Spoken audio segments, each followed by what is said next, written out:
Welcome to episode 152 of the Band Hive Podcast. It is time for another episode of the Band Hive Podcast. My name is James Cross, and I help independent artists tour smart. A few weeks ago, Matt and I discussed 5 keys to keep your band from falling apart. That was episode 148, which if you want to hear it, you can go to bandhive.rocks/148. That's the numbers 148.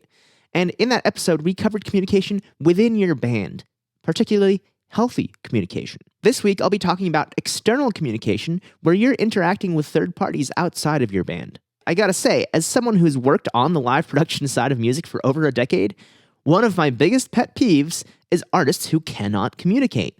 And in fact, one of the only reasons I've ever decided not to work with somebody ever again has been people who cannot communicate. And in fact, I think there's only 2 artists I've ever decided this with, and both of them were because they lacked basic human communication skills. Now, whether it's somebody who never replies to an email in a timely manner, or they sent incomplete or just plain wrong information, or they're being disrespectful, I've seen it all. Don't get me wrong, I'm used to this to some level. Artists are not the best communicators in general, and that's fine. People aren't perfect. I'm sure I've fallen short of communication expectations with people at times. It happens. But let me make this abundantly clear. If you want to go places in the music business, you need to communicate effectively, efficiently, and professionally. That means you need to get your point across, you need to do it quickly and concisely, and you need to avoid being a jerk. Because if you're being a jerk, you're not being professional. Now, here are a few examples of artists who kind of shot themselves in the foot. A few weeks ago, I worked a show at a legendary Boston venue, and the artist I was working with was opening the show. But the show's promoter reached out to the artist I was working with some basic questions about the show, because the band who booked the show was not replying to emails repeatedly. This is so ridiculously basic. If you get an email, just reply to it. Ideally, you want to reply to everything within 24 hours. And it's totally okay to just reply and say, hey, we received this, we're thinking about it, we'll get back to you. That's totally acceptable. But just letting people know that you're not ghosting them and you are going to get back to that important email about the show you booked, that's a pretty big deal. Another example, I told this one on the podcast a while ago, was an artist who booked an advance call with me leading up to a show that we were working together. She was playing and I was going to be the production manager for the show. Now, despite the multiple reminders that go out via email and text 24 hours before the meeting and 1 hour before the meeting, she no-showed to our call. Finally, later, she sent an email saying she didn't make the call because she was at work. Well, you chose the time. So if you can't make it at that time, why would you choose the time? She never even apologized for that. Just talk about being exceptionally rude and unprofessional. Later, I sent over the production schedule for the event, which mentioned food for artists and crew, to which she replied asking if food was also going to be available for the artists. It literally says that.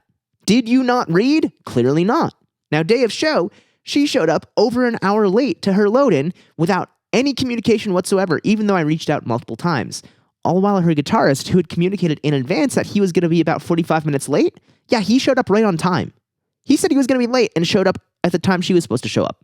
But the artist, she didn't show up for over an hour after that time. Nothing. No apology, just showed up late, totally wrecked the schedule, and we were on a quite tight schedule because we had fireworks, and there's a curfew for fireworks.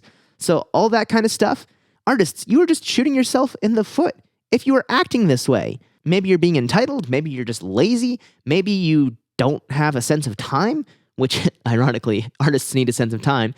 All of that, though, whatever the reason, it's not okay, and you're not ever going to go anywhere if this is a recurring issue.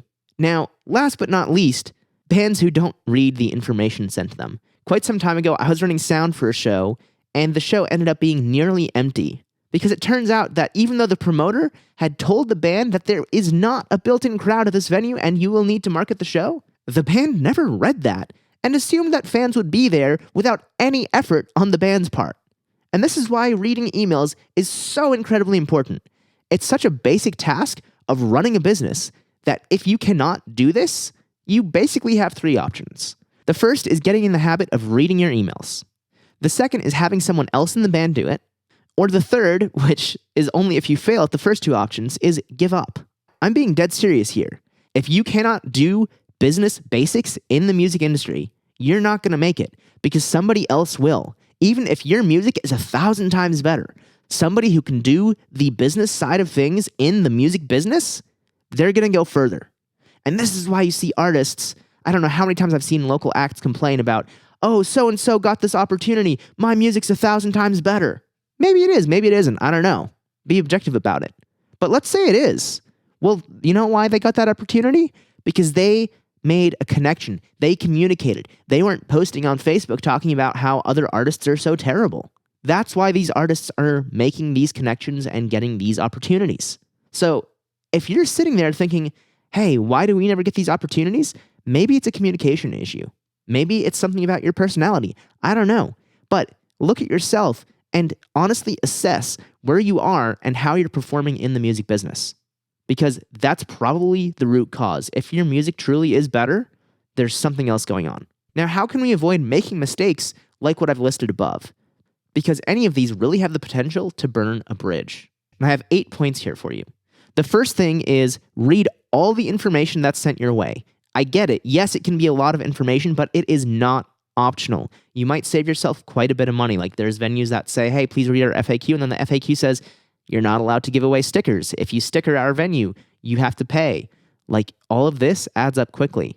The second is having up-to-date information for your band on hand at all times. This is stage plots, input lists, anything that is vital to your show, have that information available and ready to hand to somebody who asks for it, whether it's digital or ideally physical.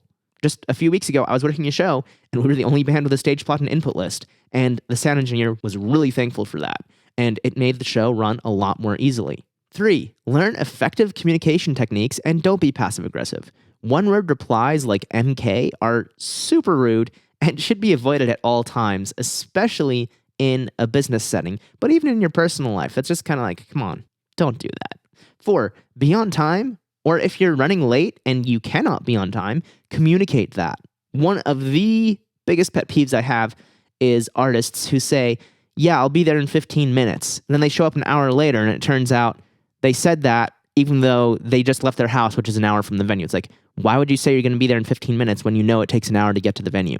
That serves no purpose and just messes up the schedule even more. 5, avoid speaking for others, even if you're asked to do so. It's totally fair to just say, hey, I'm really sorry, I'm not comfortable speaking for someone else.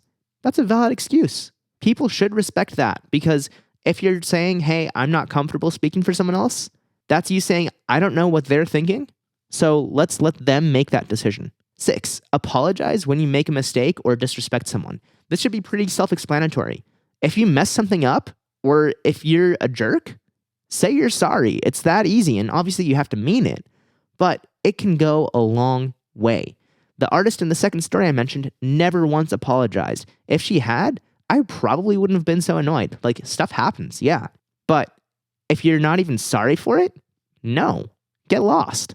7, use nonviolent communication before a heated situation arises. Nonviolent Communication is an amazing book that my editor Leland recommended to me. And even though I'm only partway through it, I've already found it incredibly helpful. Just seeing how to interact with other people in a constructive manner is really amazing. And a lot of it is common sense, but there's also frameworks that you can use to make these conversations easier and quicker to get to the root cause of what somebody really needs or wants. Now, the link to that book is going to be in our show notes at bandhive.rocks/152. That's the numbers 152.